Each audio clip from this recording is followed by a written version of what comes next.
Assalamualaikum warahmatullahi wabarakatuh. Selamat malam dan salam sejahtera.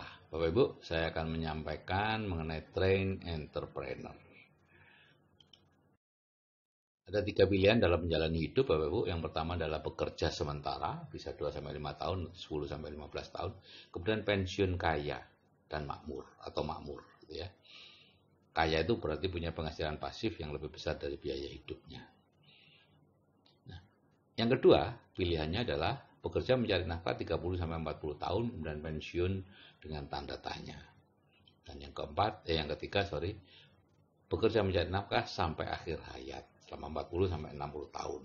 Ya, bisa pada satu pekerjaan seperti dokter, pengacara, dan lain-lain, tapi bisa juga dalam berbagai pekerjaan, seperti tentara, pensiun, kemudian menjadi satpam, pensiun, kemudian bertani atau berdagang. Nah, kira-kira dari ketiga pilihan tadi, mana yang paling enak Bapak Ibu? Ya, tentunya yang paling atas ya. Problemnya adalah hanya sedikit sekali yang tahu bahwa yang di atas itu ada. Saya baru tahu yang di atas itu ada pada umur 49 tahun Bapak Ibu. Ya. Sebagian besar orang tidak tahu sampai meninggal bahwa yang di atas itu paling atas itu ada, nomor satu itu. Nah, kebanyakan yang paling tidak enak mana? Yang paling bawah tentunya. Tapi orang-orang yang di nomor dua, ya, yang pensiunnya masih bingung, biasanya menganggap yang nomor tiga itu lebih enak, ya, karena bisa bekerja terus tanpa harus pensiun. Jadi ini tiga pilihannya Bapak Ibu. Nah, untuk bisa mengetahui pilihan-pilihan kita, kita harus tahu yang disebut cash flow quadrant. Jadi ini adalah cash flow quadrant dari Robert T. Kiyosaki. Ya. Ada 4 cara kita mendapatkan nafkah. Yang pertama sebagai employee, yaitu pegawai, karyawan. Kedua self-employed, yaitu pengusaha kecil atau profesional seperti dokter, notaris, pengacara, dan lain-lain. Dan yang keempat, ketiga adalah business owner, pemilik bisnis bersistem, ya, di mana semuanya sudah autopilot, yaitu ada konglomerasi, ada waralaba, dan networking. Ada 3 macam bisnis bersistem. Dan yang keempat adalah investor. Nah, yang di sebelah kiri itu disebut kuadran kiri, itu active income, yaitu kita bekerja untuk mendapatkan uang dan bawaannya stres. Kenapa? Karena di sini ternyata semakin besar penghasilannya, semakin besar pula masalah keuangannya. Hutangnya semakin banyak dan lain-lain. 95 orang ada di sebelah kiri dengan uangnya hanya 5% uang yang ada di sebelah kiri. Nah, sebelah kanan ini passive income, yaitu penghasilan dari hasil aset, ya. Dan semakin besar freedom, ya. Kita freedom. Di sini ada 5% orang dan uang yang beredar di sini 95% uang yang ada di dunia. Jadi Robert Kiyosaki menyarankan mereka yang sedang di-employ dan self-employ saat ini jangan terlalu lama di situ, segera pindah ke business owner atau investor. Nah, keduanya ini beda karakter dan bahasanya, Bapak Ibu. Ya, employee itu biasanya takut. Ya, pegawai itu takut dipecat, karena takut dipecat maka takut berbuat kesalahan, ya, takut mengambil risiko, bahkan takut mencoba. Yang S, self-employed itu tidak percaya bahwa orang lain bisa mengerjakan sebaik dia. Kemudian mereka biasanya bicara tentang pekerjaan, proses, teknik mengajar, pengobatan, teknik peternakan. Dan kita mendapatkan apa yang kita fokuskan, Bapak Ibu. Yaitu kalau kita bicara tentang pekerjaan, maka yang kita dapatkan adalah pekerjaan. Kalau kita bicara hasil, maka yang akan kita dapatkan adalah hasil, yaitu uangnya. Jadi orang-orang di kuadran kiri itu umumnya tabu bicara uang atau kaya. Kalau Bapak Ibu bicara dengan dosen, dengan dokter, kemudian mengatakan bahwa mereka bekerja keras, minggu lembur, sabtu lembur untuk mengejar uang, mereka akan marah, Bapak Ibu ya. Mereka sangat tabu bicara tentang uang dan kaya. Dan akibatnya apa? Ya mereka akan bekerja terus. Nah, yang katakan adalah business owner dan investor. Ini biasanya orang yang percaya kepada orang lain, kemudian mereka berani mengambil risiko dan sabar menunggu hasil. Ya.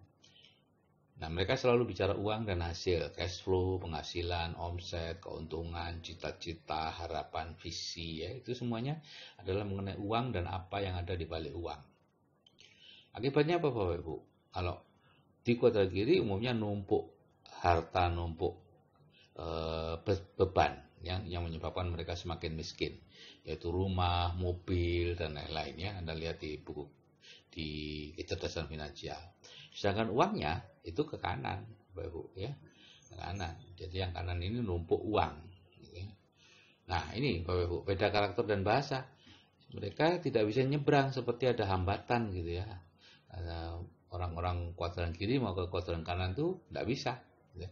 Sebaliknya orang kuadran kiri yang mengerjakan bidang-bidang kuadran kanan juga tidak bisa. Banyak sekali para direktur, pensiunan direktur ya, yang kuadran kiri ya, pensiunan direktur BUMN dan lain-lain kemudian berbisnis dan ternyata gagal. Banyak sekali. Jadi kuadran kiri dan kanan itu seperti bumi dan langit Bapak Ibu. Kuadran kiri itu active income, 95% orang berebut 5% uang, pekerjaannya berat, hasilnya sedikit, gantian ya, ada pensiun, ada PHK, kemudian semakin lama semakin berat dan semakin mahal, ya pendidikannya harus semakin tinggi ya. Kalau dulu guru cukup sekolah guru B, SD plus 3 tahun, sekarang harus sarjana pendidikan. Dokter juga begitu, dulu dokter umum sudah top. Ya, sekarang kalau tidak konsultan tidak bisa kaya katanya gitu ya. Bidan juga gitu, 2 cukup pendidikan P2B, ya, sekarang harus S1. Sekarang bagaimana anak dan cucu kita? Mungkin harus S3, S4, S5 nanti. Ya, kita tidak tahu kreativitasnya masing-masing. Nah, sebaliknya yang kuadran kanan itu 5% orang berbagi 95% uang, pekerjaannya ringan, hasilnya besar, dan penghasilannya bisa diwariskan. Nah, yang menarik adalah ini Bapak Ibu. Dulu orang kuadran kanan itu eksklusif keluarga kaya. Kalau tidak keluarga kaya, tidak akan bisa Bapak Ibu ke kuadran kanan ya. Tapi sekarang ada train entrepreneur. Itu semacam universitas terbuka, menyediakan mentor, seminar, buku, CD, dan lain-lain. Jadi sekarang orang sudah biasa, ya orang biasa sudah bisa dari kuadran kiri ke kuadran kanan. Dan saya sudah ada di kuadran kanan Bapak Ibu 12 tahun terakhir ini dan saya tidak mau pergi ke kuadran kiri. Jadi ini memang hanya searah aja. Ya, dari kiri ke kanan, dari kanan ke kiri nggak mau. Saya juga tidak ingin anak-anak saya ke kuadran kiri lagi yaitu bekerja mencari uang. Ya. Kalau kita lihat dari generasi ke generasi, kuadran kiri itu atau yang active income itu semuanya dimulai dengan dari dirinya sendiri dan dimulai dari dasar, tidak bisa meneruskan. Jadi ayahnya yang guru, anaknya mungkin dokter, tidak bisa meneruskan gurunya. Cucunya mungkin pegawai bank, tidak bisa meneruskan bapaknya yang dokter. Semuanya dari bawah. Sebaliknya di kuadran kanan itu bisa meneruskan Bapak Ibu, ya, meneruskan mengawali dari apa yang sudah dicapai oleh orang tuanya. Sehingga dengan begitu bisa sampai ke puncak sukses karena bisa meneruskan. Itu yang saya sukai dari kuadran kanan. Apapun yang kita kerjakan sekarang bisa diteruskan oleh anak-anak kita. Nah, cara pindah kuadran itu cara lama adalah seperti ini, dari employee ke self-employed. Ya, Anda karyawan misalnya, kemudian keluar, Anda membangun usaha. Nah, kemudian usaha itu Anda bangun sehingga menjadi business owner, bisa autopilot, menjadi korporasi. Barulah dari situ ke investor. Nah, ini dengan usaha sendiri. Biasanya butuh waktu 20-30 tahun, 2-3 kali bangkrut, gitu ya. Dan kecil sekali peluangnya, ya. Kurang dari 1% Bapak Ibu kalau di Amerika. Ya. Di Indonesia belum ada statistiknya. Nah, cara baru dengan trade entrepreneur itu Anda yang ada di employ dan self-employ ya, itu bersama-sama terus belajar menjadi business owner, memiliki bisnis bersistem. Nah, dari situ nanti ke investor. Ya. Kemarin tadi ada tiga macam bisnis bersistem yaitu konglomerasi, waralaba, dan networking. Jadi cara pindah kuadran itu diawali dengan merubah pola pikir, ya, pola pikir, melakukan reinstall kalau bisa. Sayangnya tidak bisa direinstall, jadi bisanya hanya diencerkan dengan pola pikir orang kuadran kanan. Ya, kalau dulu caranya adalah dengan merantau, ya, jadi ini pola pikir kuadran kiri atau pola pikir miskin, jadi pola pikir kuadran kanan atau pola pikir kaya. Dulu hanya bisa merantau, kemudian ketemu dengan mentor. Kalau sekarang ya dengan train entrepreneur. Anda tidak perlu harus merantau secara fisik. Jadi cara lama punya impian, kemudian merantau, menjadi murid orang kaya, merubah pola pikir, menjadi mantunya dan lain-lain dan kemudian menjadi kaya. Dengan cara baru kita beri impian di Building the Dream ya, dengan 2 audio terapi bawah sadar tadi, kemudian Anda masuk ke Train Entrepreneur di CAA, dilatih untuk menjalankan sebuah bisnis. Kalau Anda mau, kalau enggak ya enggak masalah gitu ya. Dan disitu Anda menjadi kaya. Jadi di sini ada hambatan ego Bapak Ibu ya. Kalau kita punya pola pikir kaya, maka kita akan melihat atau melirik bisnis-bisnis kuadran kanan, yaitu business owner dan investor yang sifatnya membangun aset. Kalau kita punya pola pikir miskin, maka biasanya yang kita lirik atau kita anggap bagus adalah bisnis-bisnis yang kuadran kiri.